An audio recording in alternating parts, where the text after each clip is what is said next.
red paint. Yeah. And coffins are actually not that. Oh, Greg, we were loving this. The geese. That was very good.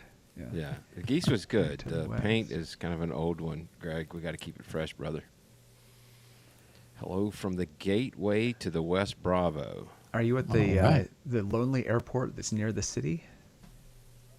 I bet he is. Yeah. Lonely air. Okay. good to see Nate. Yeah. Welcome, Mr. Peter, as well. Yeah. The prolific Peter Tarantelli. Let's try that again. The prolific. Is that not right?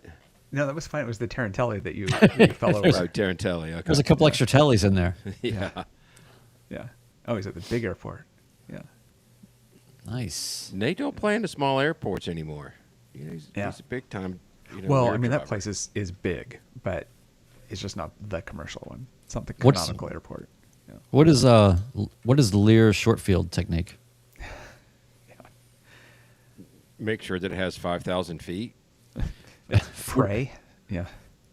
Does it have barn door version of flaps that you should only go to if you know you're not going to go around? It's an excellent question. What is a go around like in a Lear? Quick. This Things is just like happen the rest of this fast. podcast is you're asking questions that people have no idea. Yeah. I know. That is the theme of this podcast. Yeah. Hey, John. Ask us. We'll say we don't know. Yeah. All right. If a Lear falls in the woods, does it make a sound? Yes. No. No. No. No. No Lears falling in the woods, please. Please.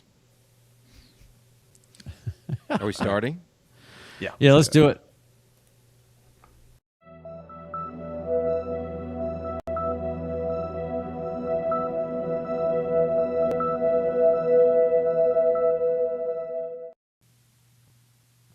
Oh, hey, you know what? We're not going to do that one. I was like, what's wrong with this? If you don't recognize that, that's Mark Wendell Geek's intro for Check Ride Debriefs. This is I like trying was to going to cook ask if this is a surprise episode that y'all didn't tell me about. And Exactly. we're about to get the grilled here. confrontation. Yeah. Yeah. All right, let's actually do the show for real now. All right, let's do it again.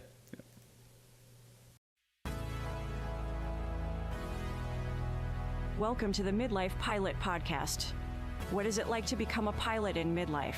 The challenges are unique, but so are the rewards. Hosts Ben, Brian, and Ted talk learning to fly, growing as pilots, and the joy of flying to destinations. The purpose of the podcast is not to teach, but to share knowledge and experiences.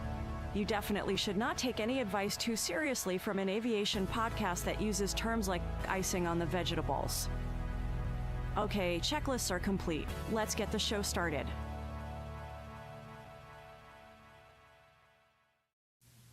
Hello and welcome to episode 160 of the Midlife Pilot Podcast, where we share the experiences and challenges of flying in midlife. My name is Ben. I'm a pilot in the Atlanta metro area, and joining me tonight, it's my friend, Mr. Test Taker Extraordinaire. He's live on Music Row. It's our friend Brian. Good evening. Good evening. Glad to be here. Hello, everybody. The man who has taken more tests in the last month than I've taken almost in my aviation career. It's pretty crazy. Also joining us tonight in the beautiful Pacific Northwest, also known as Portlandia, it is our favorite sport pilot. His name is Ted. Good evening, sir. Hey, I'm glad to be here. Yeah. And Glad I've taken that you're 0 with us. tests in quite a while. And that's not necessarily a bad thing, Ted. Yeah. Yeah. Tonight we're going to be talking about the importance of community, and we'll get into that in a little bit, but wanted to catch up to see what the fella's been up to. Brian, give us a little bit more detail. Have you done anything besides study in the last 4 weeks? No, except for forget how to function as a normal human being in virtually every other aspect of life. So it has been nonstop, 5 weeks actually of nonstop studying and testing. So that was the instrument written, then the IGI, then fundamentals of instruction, then commercial written, and tomorrow is AGI. Wow. In 5 weeks. Wow. That is very, very impressive. And I know we were talking earlier. I'm not going to ask you to tell the world, but you did pretty damn good on all of them. Sounds like to me. I did okay. I'm a little reticent about the. I feel like the AGI is kind of sneaking up on me a little bit. There's a lot in there that I don't know a lot about. I haven't had to know a lot about recreational pilots, or some of the others have had some rotorcraft questions, but this one definitely has, I think, more. There's a lot of things in the AGI test that I think if I were already commercial rated, or at least in that training, certain things would probably make a little bit more sense. But overall, I'm getting through it. AGI, for those who are not aware, is Advanced Ground Instructor. So, and maybe I should just step back and just explain kind of what I'm doing and why. And I consider it to be, it's sort of like a gateway drug situation that I've kind of ended up in. I didn't mean to be here. I didn't know I would turn out like this. But obviously, I want to get my instrument rating. I've got my check ride scheduled. You need to get the written done. I got some training to finish up. So I started studying for and took the instrument written test. After you take the instrument written test, and a lot of folks already know this, but a lot of folks probably don't, and those maybe that are just thinking about flying or getting into private, it's something you can kind of be thinking about down the road, but you can take the instrument ground instructor test right after the instrument test, and it's virtually the same material. There's a few extra things. There's a couple of little bits, but generally the same test. And so if you've gone to the great struggle of getting all that information to occupy limited amounts of brain cells, you might as well have that data stored for just a little while longer and turn right around and take the IGI. So I did that, and I thought, great, I did the thing, and then once I took the IGI, I thought, well, if I take the FOI, that sort of the fundamentals of instruction is the FOI. That sort of activates the IGI in such a way that I actually can get an instrument ground instructor certificate. And so I thought, well, I might as well just, have that ability. If I've passed the test, I might as well, sort of activate it with the FOI. So I took the FOI. And then I just thought, well, I've already taken a bunch of tests lately. I might as well just, that they keep a seat warm for me over at the testing center at Tennessee Flight Training. So why not? It's like, I know how the coffee machine works. Maybe I'll just do this more. I know that I want to go for my commercial right after my instrument training is done and my check ride is done, because I already have pretty much all of the requirements. I basically will have to do one night cross country that is dual, and then learn the maneuvers and get ready for the oral check ride prep piece of it, which I know is no joke. But getting all that, and I'll just be already there with that done. Great. So then I thought, well, if I've got the FOI and I got the AGI, I might as well if I've got the FOI and the IGI, this episode sucks. I'm sorry, people. Okay. If I've got the instrument ground instructor, the fundamentals of instruction, I might as well get the advanced ground instructor, instruction exam done as well. So then, I'm sorry, this is one more layer of all this that people aren't aware of. You're supposed to call the FSDO and go get your process done with the IACRA application, and they will take your proof of taking the IGI, the FOI, and the AGI, and then you apply for your instructor certificates, and then they give you a temporary one, just in the same way you get a temporary for a rating or whatever, and then they mail you a card in 4 weeks. Well, I call the FSDO, which is scary. No. You get a number to call. I figure I'm just going to beat them to the punch. I'm going to call you. So, left a message. They got back to me about a week later, and they said, we don't do that anymore. We're too short-handed, but here's a list of every DPE in your area. They will do it for you, but DPEs charge money for this. And so I thought, well, I'll go ahead and get the AGI done because I don't want to go to a DPE twice to get the same paperwork done. I might as well just get it all in one shot. And then so I started to think that way. And then I realized, well, wait a minute. If I'm paying a DPE for my instrument check ride and he's going to be processing that, then that I can just kind of throw that on top then. So anyway, it's just a... That's the DP version of the Blue Plate Special. Yeah. You're getting the two for... Yeah. And for those that also want to know, Brian will be sitting for the bar exam for Tennessee in 2 weeks. So yeah, honestly, it's probably pretty easy. So anyway, I don't want to. Oh yeah, somebody asked, is there a BGI? Yeah, I want to hit Ugly Cub here asking, is there a BGI? Because I had the same thought. Is there a basic ground instructor if you are getting advanced ground instructor with AGI? There is a BGI, but if you're doing AGI, then you don't need to do the BGI. This episode is just, there's more acronyms already. There's been 37 acronyms in the first 5 minutes of this podcast. And we got to recognize the movie quote, look at the big brain on Brad. Yeah. Well, so it's the art of taking the test. It's not, there's a ton of stuff that's not on these exams at all that I know is incredibly important in the oral check ride, say for commercial, right? Yeah. Getting grilled on all the regulations in a totally different way. So there's no mention of common carriage on the commercial exam. You know what I mean? So there's the words holding out are never said on the commercial written exam. So it's just a matter of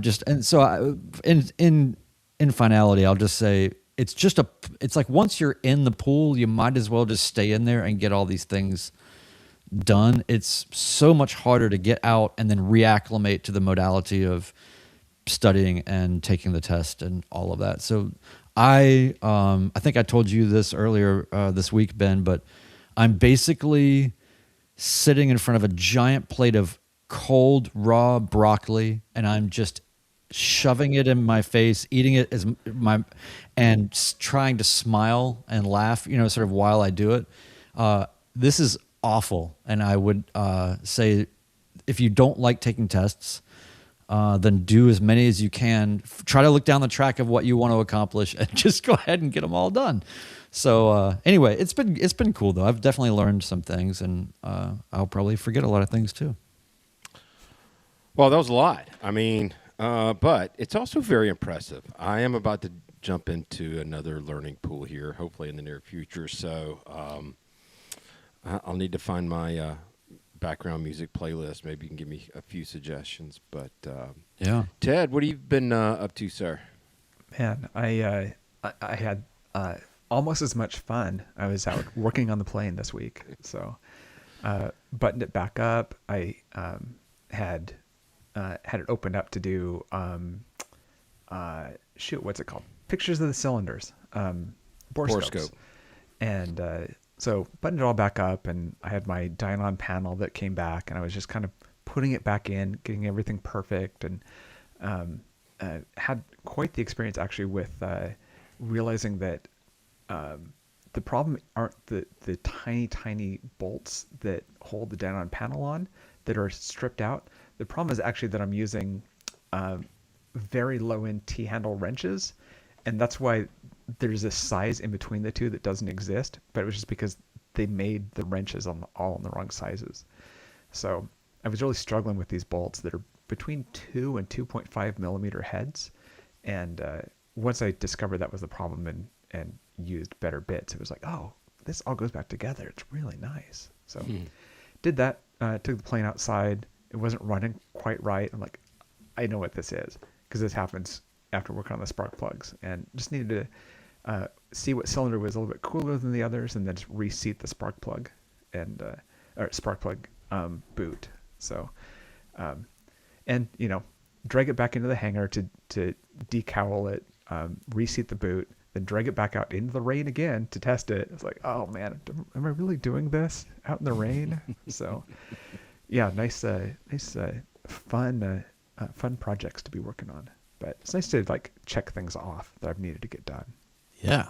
Yeah. And Ben, it was you- a very inexpensive day. It's not like you're out there burning gas, and No. there's just it's a cathartic way to get something done, to move the Exactly. ball forward. Yeah. You've done. I've lot, had a Ben. kind of a busy week. I had to go back to Savannah, kind of doing my farewell tour with my company. For those that are listening to the podcast, my little subtitle today is 8 Days and a Wake Up. That's how much time I have left before I retire from my current employer. Man. And had some of my clients that I've known for many, many years throw me a little bit of a party, a little happy hour, and then I got to have dinner with our friend Elliot, Echo Charlie, who, by the way, passed his ATP today. Today. All right. Massive Wow. shout out to Elliot. He's been such a good friend to me, a great mentor. He flies a G550, and he's got a pretty sweet gig right now. Yeah. So, and he recognizes that. So, and then our friend, friend of the show, Lord Alpha Juliet, who appears to be in the chat tonight, invited me to go just sit and fly with him and one of his other club members. They needed to drop a plane off, and we did some pretty tight formation flying. And with Lord Alpha Juliet at the controls, we actually did a element landing, which I have not done before, which means that we're both landing on the runway basically at the Oh. same time. Wow. It's a different sight picture, I can tell you that. It's something that's unusual, but AJ's very proficient in the formation flying, and I felt very comfortable. And so that was a lot of fun, just a different experience. And then, I've got a flight tomorrow coming up to your neck of the woods, Mr. Siskind. Freedom Aviation flight, so I'll only be up there for a short bit. And That's then, awesome. So it's been a fun couple of days. It's now, things are starting to wind down, and go try You're to flying get some night into- flying in. You're flying into Lebanon? Lebanon, I believe, is the correct pronunciation. Of Yeah, that that's what I was city. going to say. Make sure when you get on the frequency there, you don't say Lebanon. It's Lebanon. Or they'll send out people to intercept you. Weather's supposed to be good, but the fatigue level may have me staying in Nashville. I don't know. We'll see how it is for myself, because I've got to go pick up the folks in Lebanon, take them down to Albany, and then back to Lebanon, then back to home. Well, you got a place here, my friend, and just go through the normal Airbnb listing for the. Just your credit card's good here. Exactly right. All you have to do to find Brian is find the testing center.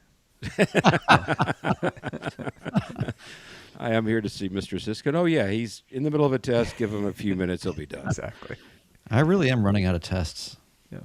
Now, Ben, was that flight with AJ? Was that the one I saw the picture of over town, over Atlanta No, itself? that was a different one. Okay. I was not part of that, and that was at night, I believe, which was very interesting. No, this was yesterday. Yeah. So that was a different one. And I have to pull up AJ's comment. He says, fairly proficient means I haven't made airplanes touch each other recently. So that is the number one goal of ATC and pilots is don't let the planes touch. That's Correct. number one goal. Yeah. Rarely turns out well when they do, Yes. Yeah. at least for one of them. Yeah. Want to remind everybody that we have our big meetup in the spring, the Midlife Pilot Podcast Fly-In, the Thaden Invasion at Victor Bravo Tango, Bentonville, Arkansas, March 13th through the 15th, 2026. We are in communication with the airport, working on some stuff. There's going to be more information coming out in the following weeks. And I believe we're going to try to have somebody from the airport on a podcast after the beginning, at the beginning of the year. Is that correct? That's the goal. Yeah. That's the goal. Sometime before then. Yeah. Yeah. So And the idea too is not just to get the overview of the facility and the airspace and all of that, which, by the way, on our website, if you go to the RSVP page, there is a link there to Seth Lake's fantastic information on all of the airspace there, which is crowded, and so you should know what's going on. But yeah, we want to have those folks on also to talk about all of the adventure packages and things that they offer, for That's right. backcountry training and excursions and all of that. So there's a lot to do. But I will say, we have a lot of people coming already, and we might need to enforce some plane pooling rules. Yeah. If we want to get everybody in there. They don't have infinite parking. So that's the thing that everybody needs to stay tuned for. And if you do RSVP, I think that we have it set up to where it's the, we have sort of the I'm RSVPing and then the are you sure level. I'm raising my hand versus I'm pretty darn sure. Obviously, weather and plane and all the other factors aside, if you've already RSVP'd and you already know that it ain't happening because something's come up, just let us know, because we are really trying to dial in these numbers and make it work for everybody in a way that makes sense. And they have been very cool with us, and we're very excited, and we're going to have, I think, a great space to do the podcast live, and everybody should be there for that. But it's going to take a little bit of finesse, so we'll need everybody's cooperation on that. Think about that airport as being like a Trader Joe's. There are lots of things to discover. There are cool things, things you don't see at a lot of airports. Also, a very tiny parking lot. So that's like the story of every Trader Joe's ever, right? Is small parking lots. So yeah, same sort of thing. They're constrained, and that's so fine. you have Oshkosh, you have Sun and Fun, and now we are the Trader Joe's of fly-ins, the Midlife Pilot Podcast fly-in. I like it. Yes, exactly. I think we're more like the Kroger. Well, tonight's episode is going to be talking about the importance of community. But before we dive into that, Brian, why don't you go ahead and hit the housekeeping, and we can hit all. Oh yeah, just real quick. Join our Patreon community for Discord access and lots of exclusive content. Incredible check ride debriefs and so much more are on our Patreon. A lot of content there. 10% supports Freedom Aviation Network's anti-human trafficking efforts. So know that you're doing some good in the world, and not by giving a proportion to them. We are not necessarily helping the world. For everything Midlife Pilot Podcast, feedback, merch, and more, visit midlifepilotpodcast.com. I did see, we haven't widely advertised it, but there are some Thaden Invasion shirts there, so people can find each other, I guess, when we're all there. But we'll have name tags probably or something too, right? Or like, hello, my name is. There'll be lanyards. I don't know. There'll be... Yeah. Something. It'll be something that is directly in line with the price of admission that everybody's paying to be there. And midlife themed. Midlife themed. Yeah. It's like, here's a Sharpie. Yes. Anyway, thanks for everybody, for the Patreon support. It means everything, because we can't do it with this thing costs money. So really appreciate it. Very much. Yeah, that's awesome. I want to highlight some of the accomplishments that we've seen this week.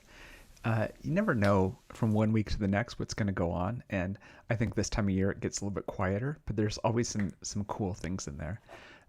Our European friend Hakan had his first flight over the clouds, not in, but over. He was talking about learning what FEW 003 means in a METAR, and had his first non-pilot passenger, and quote, she didn't run screaming away.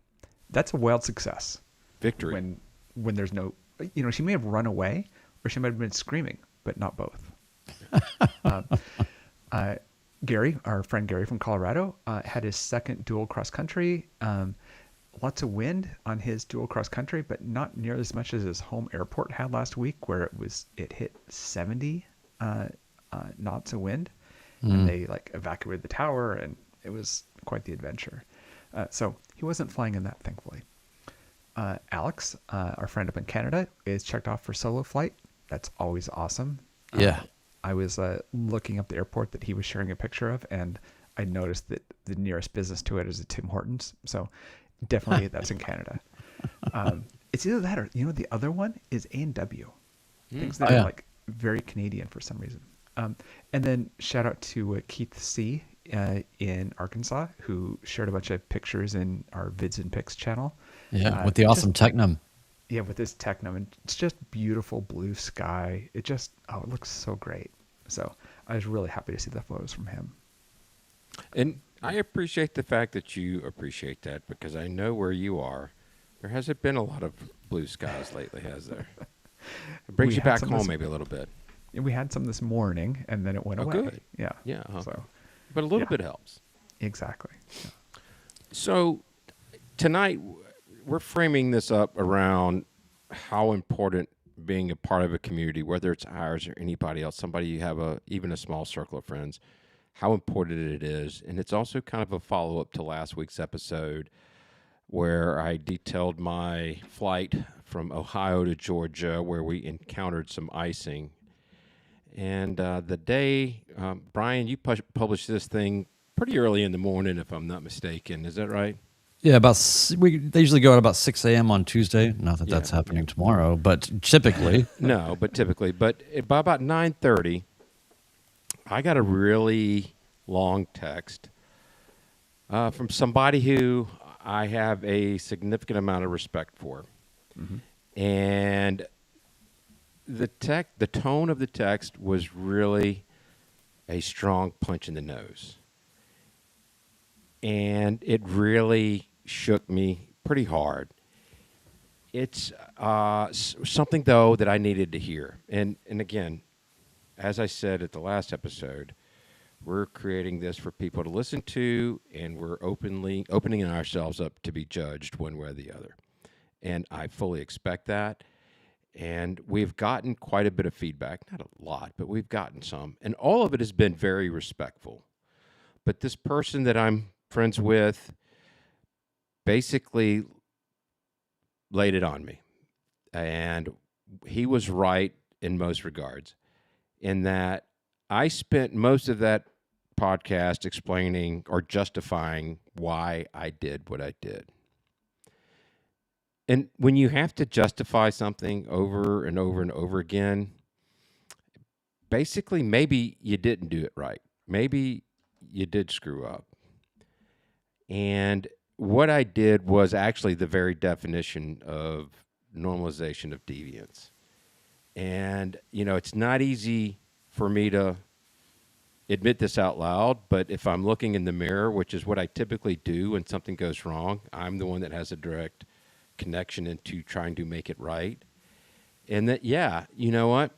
The first sign of icing, I should have found a place to land and gone and waited it out, or rented a car and drove the rest of the way home. We also got some feedback from a listener as well, which we're going to get into in a minute. But he told me in that text, he said, Ben, you knew when you landed that you got away with one. And he's right, I did. And I spent from basically the moment that we got on the ground and got back to the house all the way through that podcast that what I did was okay because of this reason, this reason, and this reason. And it wasn't okay. I shouldn't have to explain why I do something. You get into icing, you get out of it. Whatever it takes for you to do that. So, Can I throw something out there, Ben? yeah, please. I want to say first that, and obviously we have a few layers of what this episode is about right now. We have on a top layer, we have the importance of community, and obviously we're talking about aviation community. And then next layer down, we're sort of referring back to the previous episode where you detailed this flight and had your position on it and had your outlook on how it went and all of that. If you haven't heard episode 159, go back and listen maybe, and this will make more sense. Typically, we don't do things that span multiple episodes or require a lot of memory because we are, in fact, the Midlife Pilot podcast. But all that to be said, I just wanted to get out there that I've had certainly moments in my life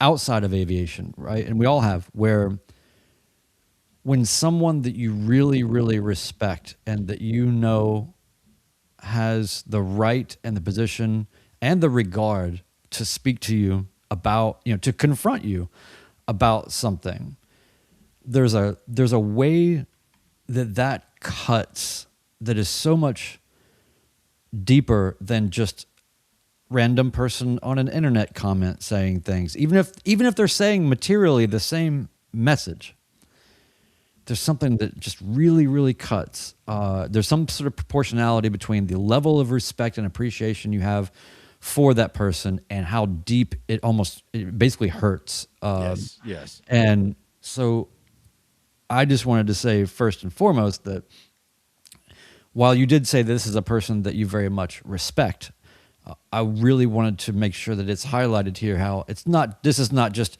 any person that you respect because they've got a resume or whatever it is. Yeah. This is something where you have a human connection and an aviation connection, and we'll leave it at that. I'm not sure how much you want to. No, we're not going to go into it that much more. But it's we were having a laugh about it. My friend Elliot, who I had dinner with Thursday night, is also friends with this person, and I told him this guy has burned his way into my psyche so much so that, like, when I grab a salt shaker to put some more salt on my fries, I hear this person's voice say, "Do you really need more sodium, Ben?" It's like every action I took for 3 days after that text, I heard his voice in my head saying, "Should you really be doing that?" Flying into known sodium. Exactly.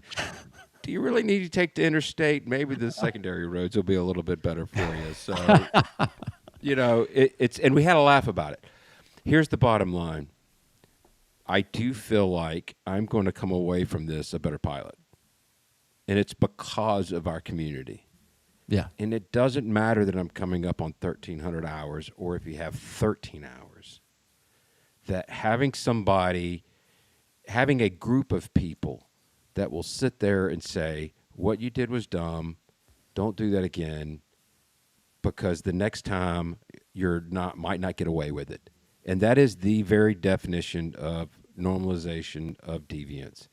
And I recognize that now, and it'll be a lesson that I take with me forever. So, well, I think also part of that too was that the point that this person made, and maybe some others, and this is not to say that when you have a community, the beauty of that is that it's usually more than one person. And so you can weigh out the various feedback that you get from different angles and come up with some sort of a more, a richer contextual understanding of what all of the different inputs and outputs are of the whole thing. But in the case of this, I think that what was perhaps the turning point in your recollection of this flight and what decisions that you made under those conditions was the point where you said, more or less, I'm paraphrasing, but more or less you said, I think under these circumstances I would be okay with doing that again. And that was really that's where the landmines kind of got stepped on. 100%. And I am 100% with you on that. If that situation were to present itself again, I absolutely would not. I am correcting myself in that, or I'm admitting my mistake. I'm not correct. I feel like deep down inside, I had two ways I could have gone with that statement. And it felt like I just kind of blurted out the first one that popped into my mind. When deep in my heart, I know that I wouldn't have taken that flight again. And again, it was part of that justification of what I did. I wanted to back that up. And that was wrong. And I knew it deep down, and I chose to ignore it. I had a voice conversation with this person, and he also reminded me of something that really kind of pulled me out of the doldrums a little bit. And he said, what this shows is that I'm human, that we are all fallible, that we're all subjects to making the wrong decision, and that these are one of those decisions that you can either learn from or make your situation worse. And so, and that felt good to hear. So, I thought maybe if you want to, Brian, if you want to hit some of the feedback that we got, because it kind of directly ties into this. You know, one thing that I was thinking is we're kind of emphasizing that this is someone that you respect highly, and that's why it meant a lot. And the other side of that is it meant a lot because of how it was communicated and because of kind of the truth that were in it. Right. And that's something that I think of Brian and Mark, Wendell Geek, as being people who are very good at saying, please tell me when I'm flying, you're another pilot in the plane with me. Please tell me when I'm screwing up. And it's putting yourself in that position where you can take that feedback. And so this is that coming back at you, right? Is being someone who's willing to take it and so it's not just because of who it came from, but it's also the meaning that it had. So I just think that's important because it's not that you have to become that person. It's that we need to put ourselves in that position to receive the feedback. You got to have humility in aviation. That's the thing I'm most proud of. You absolutely have to. And you've got to be willing to look at yourself in the mirror and say, yep, I screwed up. I got away with one. I'm not going to let that happen again. And it is not an easy thing to do. So, Yeah, well, also give yourself some grace in the sense that you're still embodying. You're still a role model to me, as a person that has more experience than I do, now to see how you handle that. Your taste, but keep going, please. I I pay you a lot of money to be a role model. Let's just get that out in the open. I don't know. Like there's always that point when you're a kid where you see your dad just become utterly hapless and human. He slips on ice on the driveway or something, or there's always that moment where you go, oh, okay, you're just kind of a dude. All right, I get it. Maybe it's because it's the season, but I'm thinking of that moment like when you're a kid and you realize that adults are basically the same as you, just slightly older. Yeah. And it makes me think of Bad Santa. Just that same like, oh, wait, I know who this guy is. This is not Santa. This is No, this but is Billy Bob. Yeah. Well, you're our Billy Bob, Ben, and I'm going to start crying. I mean, come on. No, but I also I'm stepping back also to highlight to our listeners and everybody in the chat here that anybody that's doing an aviation podcast is putting themselves out there to be critiqued or lit up in the comments or whatever. So that's another reason why, even on another level, really appreciate you sort of owning up to some things and correcting some things, and our audience should know that that's exactly what we are here to do, and we're just going to be as honest as we can about things. But we're always trying to get better. Everybody's trying to get better, and that is the value of communities. We help each other get better. Now, as far as this feedback, Ben, you said you want me to read the first one or the second one? I'll leave that up to you. I think maybe the first one has a good story, and then the second one goes along with what this is another person that sent us email feedback that has similar to what my friend texted. But yeah, go ahead. I'll read the first one because I hate reading the long stuff. So we'll leave Perfect. the second one to you, Brian. Because of the topic, I'm going to give less of a name on these. And this is PL, who said, as always, wanted to let you know how much I appreciate the podcast and discussions. The normalization of deviance and icing talk is timely, given a recent experience I had when planning a trip to somewhere this past weekend, planning to fly with a friend in his plane. We had a cloud layer on either of the days we planned to fly, freezing temperatures, and known snow inbound. As a result, we did cancel the initial departure day. I flew commercial, and he still flew in the next day. There we Story go. with a good outcome. Yeah, and similar situation, and it was great to have somebody write in and say they had that experience. Yeah, and look how short that message was. It wasn't full of reasonings or justifications or it's just Yeah. Saw weather bad. Yeah. Postponed flight. All worked out great. And- End of story. Yes. And I've got to say, in the last 2 years, the number of refundable tickets that I've bought, I've never done that before this.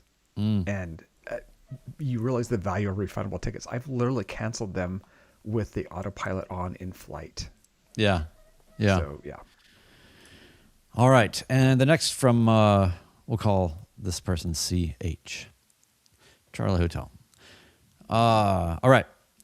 He says, I appreciate you sharing your story. I listen weekly and think of all of you guys as aviation friends. And by the way, thanks. That's what it's all about. So Yeah. that's awesome. Also, weekly is a great frequency, given our podcast frequency. Just Yeah. And note that the format of this is perfectly done in a praise sandwich, which I love a good formatted written praise sandwich. So starts off pretty good, but where is it going? We'll see. He says, I think there was too much discussion framing personal minimums as icing tolerance. My personal minimum here is that I do not fly IMC in icing conditions, ever, period. If I had boots, a hot prop, or other equipment, sure, but not in my 182. I am not sure what your minimums are when it comes to flying in the clouds near freezing or below freezing, but that is something you have to figure out. You didn't share much about inversion layers, lapse rate, or warmer temps, or if all your airports en route were IMC or VMC, but those are factors to consider. That's a great point. You shared airports were within 20 miles. Because icing can become critical in 3 to 5 minutes, I'm not sure that helps. You have not had sufficient time if the icing... You could have not had sufficient time if the icing had been severe. How did you know it wouldn't get more severe? If you can't answer that question conclusively, then that's another factor for you to consider. In my humble opinion, this is normalization of deviance, and it sounds like you would be comfortable expanding your tolerance to do this again.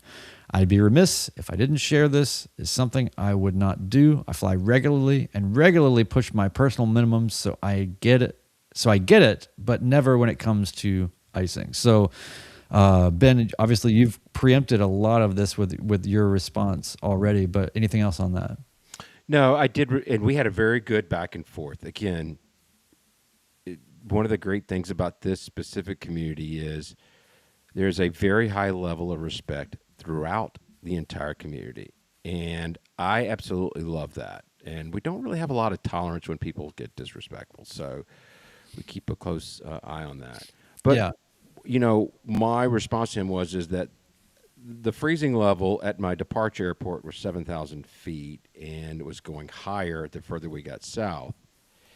And I had planned a route that gave me the MEA was, you were above the MEA at around 4,000 feet. We purposely did not cross over any mountains. We flew almost 100 miles out of the way to avoid all that. But his overall point is absolutely right. I thought I was going to be in warmer temperatures, and it didn't turn out that way. But his point is right. I didn't know what the accumulation rate was going to be, and there were actually, again, it doesn't matter. I shouldn't have taken that flight, and to his point, he was absolutely right. There's a couple of things I really like about this. The one is giving the commentary about if you're in severe icing, it doesn't matter that 20 miles away is an airport, because you've got more of an emergency than that. That was a good point that he made. The other thing I've got to point out about this is not what we're used to seeing in comment sections. This is very thoughtful feedback presented and delivered very, very well. And I agree, and I great. do want to Yeah. point out. I don't think I mentioned this before. The worst level of meteorological conditions at the airports was marginal VFR. So the ceilings were, at that level or VFR.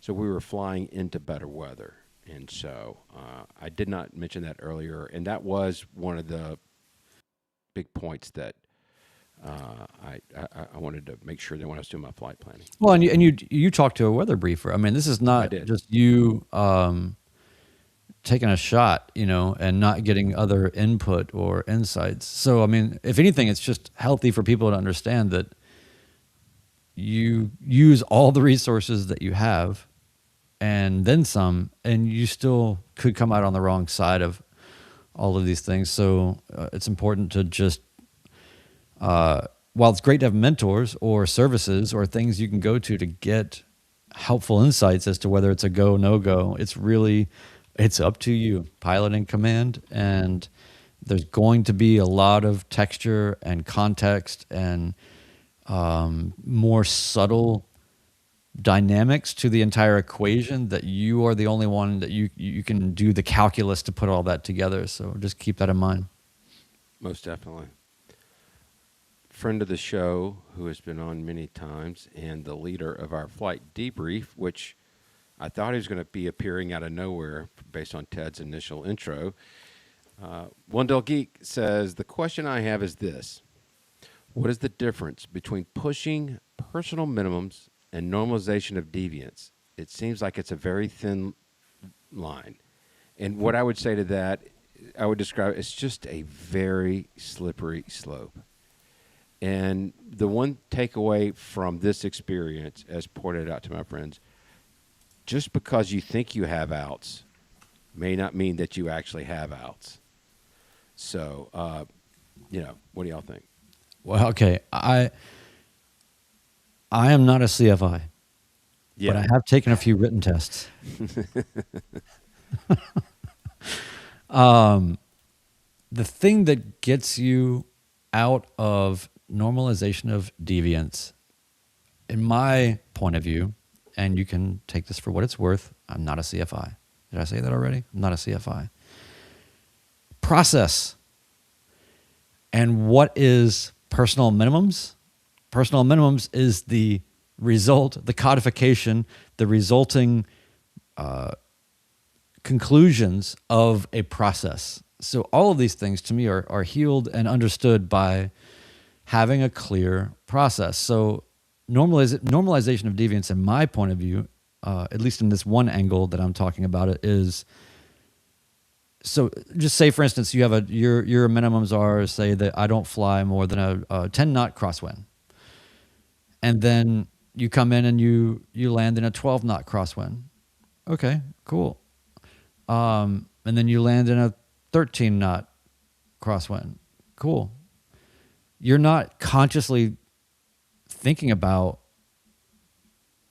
does this meet my own standard in order to raise my minimums for crosswind landings? You're just now starting to normalize the deviation away from what those standardization points are that you've made for yourself, that you're holding yourself accountable to.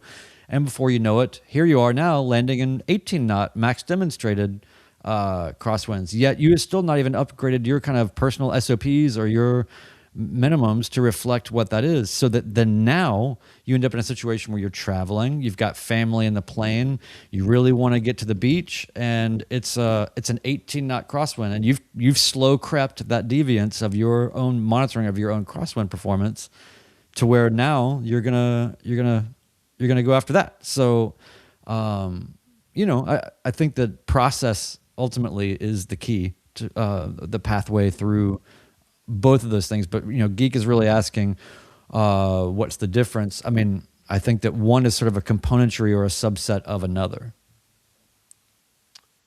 I agree with that. There are going to be pilots out there that are just going to fly on VFR days, and there's no reason for them to push beyond their personal minimums. There's also going to be pilots that are going to be flying for the airlines or going to be flying for the military, and they're constantly going to be pushed and expanding their minimums because they're going to have to. And I'll go ahead and read Lord Alpha Juliet's comment in the chat. The other difference is this a skill limitation or a physics, luck limitation? And I think that's a really good point. Yeah. Chuck Yeager, he says, Can't fly an airplane overloaded with ice. That is true. Nor should you fill your plane with ice either. I mean, this is either like you don't you don't want it outside or inside. No, no. Just ice is bad. We're just going to leave it at that. Yeah, yeah. So I don't know. It's not an excuse to go out and fly on icing because you're going to be doing it in the airlines. I want to be clear on that. I'm not saying that at all. But I, for myself, plan on being or flying professionally. And I used to have the, the limitation of no IFR at night. And eventually I'm going to have to get to that point. So, Well, I would like to thank you for your candor and your yes, humanity and your inspirational qualities of as a person and as a pilot. And I'm gonna say you're still the sage, Ben. You have not that's you haven't lost the kind of you to title. say. Mike Alpha Golf is saying the slippery slope from expanding personal minimums to normalization of deviance is greased by, quote, defensiveness and circumvents your process, ? Yeah, I mean, I think this is a really cool. So here's the thing. I'd love to keep this conversation going. Please get into our Discord, guys, and everybody in the chat, and please keep this going because the more we can dig this out, I love the sort of conversational starter that Wendell Geek framed, which is where does personal minimums fit in with normalization of deviance? I think that's a great place to start. So, And if you're listening to this, send us, email us, midlifepilotpodcast@gmail.com. And we would really love to hear from you on this topic. we think that we would love to hear from you. We're not sure, but we believe. No, we want to hear from you. Now, so let's turn the page here real quick and wrap up with a couple of fun spots here. So we did take a stab recently at having a little bit of a midlife confessional. I mean, it's not very anonymous when it's just Ben every week telling us whatever he did. But, These are anonymous confessionals, which is when we're tired of saying it's Ben Look, doing it. this is what I do for the podcast. I encourage others to send their. I put myself out there to try to encourage more confessionals to come in the door. You're welcome. Ben will do a reenactment of your confessional and claim it as his own. Yeah, exactly. Yeah. He'll just be the lightning rod for all aviation criticism for all of us going forward. And it's important to the FISDO that they know that these aren't actually Ben doing it. These are Ben relaying stories as if he had done it. So Ben's got the huge target painted right on his front and his back. Yeah, if we muddy the waters enough, there's no resulting investigations that could ever come from anything because it's like it's like an Andy Kaufman thing. It's like I don't know, like is it real? I don't know. These guys, they're kind of out there, man. Like you don't know what Yeah. All right, listener feedback. Name is I'm seeing here from Redacted. Yes. All right. All right. Name redacted. He says, are we still doing confessional type stuff? By the way, I love this opener. That's so good. And here's what he brings. He says, my instructor pencil whipped my night landings for the 10 required, and I'm not really a fan of that stuff. He marked 10 full stop taxibacks in 1.6 hours when I really did maybe 6 or 7 touch and goes, and I didn't say anything. I'm hoping to make a career change into aviation. Getting paid to fly instead of paying to fly just sounds like a dream. Am I going to get a logbook check or audit and then ruin my chances? Well, so the FAA has already subpoenaed our inbox. No, so here's the thing I would say about that. I want to hear what you guys have to say about it.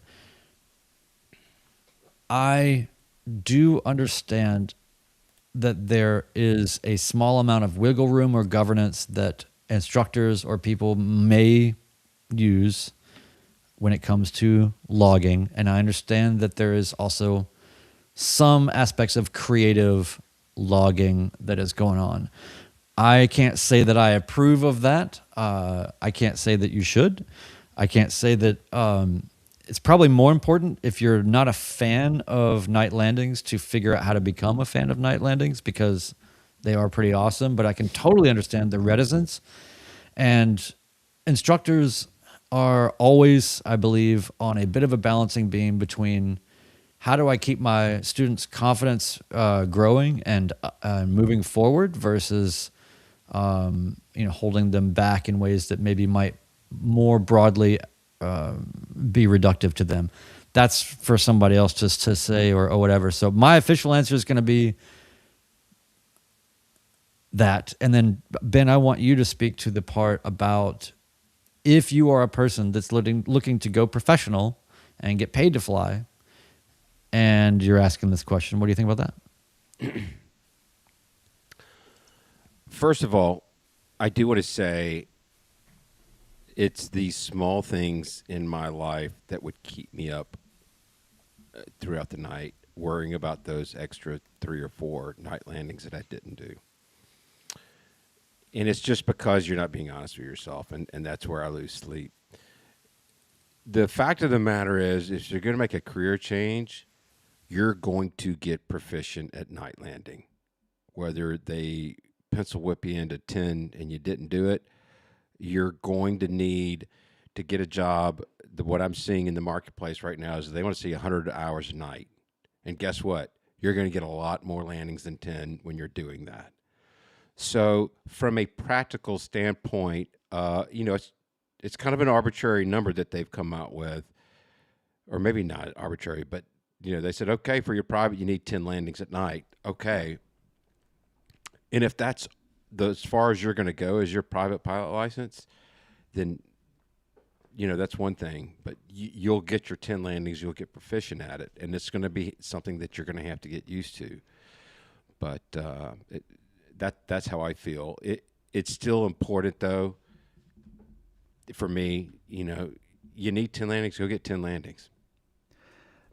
I want to note that this is good timing to talk about this because it is normalization of deviance, right? Like, this is literally what we're talking about. But I can also play devil's advocate on this, which is you're going to have more landings than that by the time you fly professionally. How would they know to go and check those? How are they going to audit those? Hopefully you have hundreds of night landings by then. If a couple don't match, they wouldn't know. That's me playing devil's advocate. I'm not saying that's the way to go. We also have the anonymous quote of fly what you want, log what you need.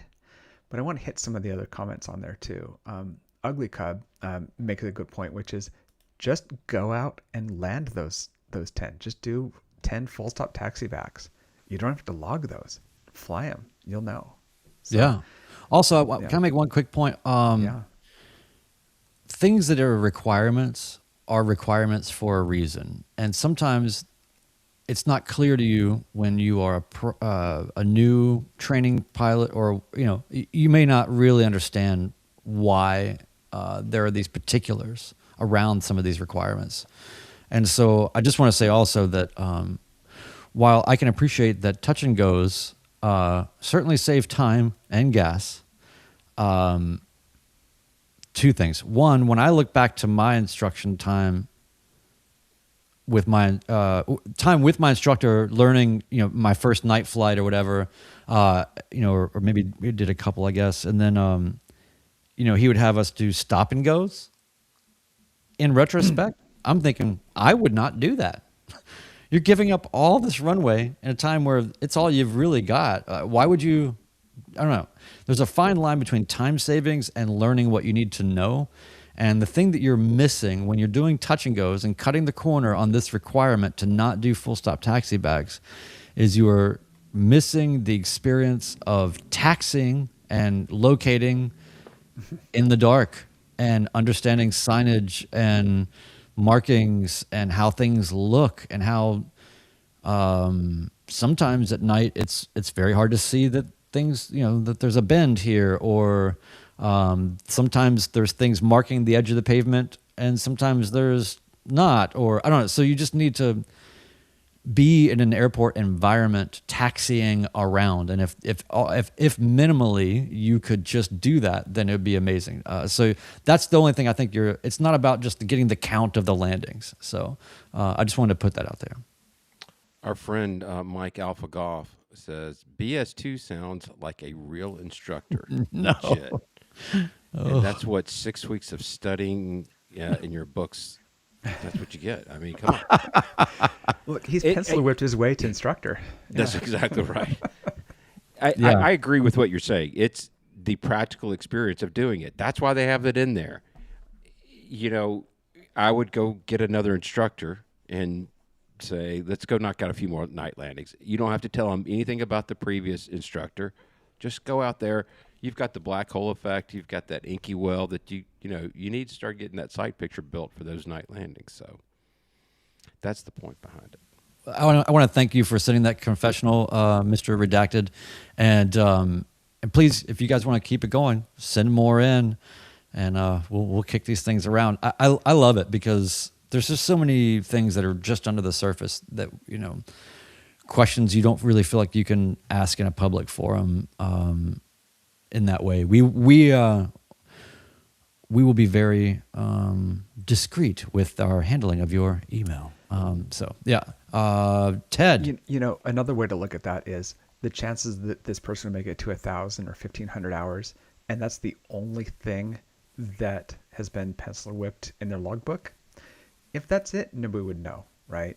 But if you're the person that would do that, by the time you get to 1,500, you've probably done a lot more. This is, and that's why I think looking at this in isolation is different.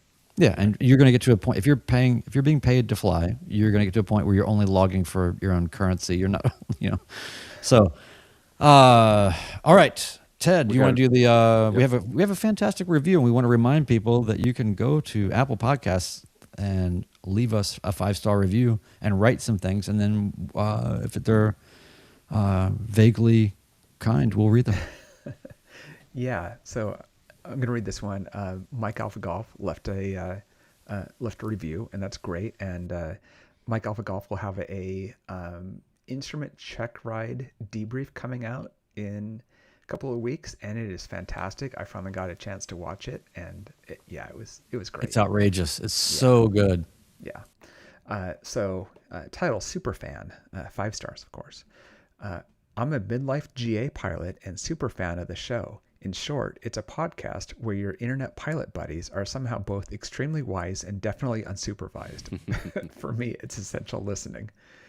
I mean, it's hangar talk from a group of pilots who probably shouldn't be allowed to influence each other. And I'm sure there's at least one service bulletin requiring post-podcast cranial inspections. But seriously, the podcast and Discord are one of the great joys of my midlife. Oh. Like Alpha Golf from the lakeside opposing bases under the Swamp River Mardi Gras Bravo. Whoa. And if you have long airport names on your bingo card, check that one off. Yeah, it's longer than 4 words, and it's allowed in feedback. Sorry. Mm-hmm. It is fun to fly out of an opposing base's airport with parallel runways and hear them say that to you, and you're just like, oh, that's where this comes from. This is awesome. Mike Alpha Golf, he hosted us this summer and took us to an amazing restaurant, and he showed me around town. I have great memories of that, and someone we really, really like. Very cool. What else, fellas? Anything else for the good of the order? I think we've given the FSDO enough to go through. Awesome. Well, again, don't forget to subscribe on your podcast player. As Brian said, please leave us a review. And this week's words of wisdom. I can't remember if I read this one or not. I don't think I have, and I'm keeping pretty good notes. A lie can travel halfway around the world while the truth is putting on its shoes. So, be honest out there, boys. Signing off, episode 160 of the Midlife Pilot Podcast. Goodbye, everybody.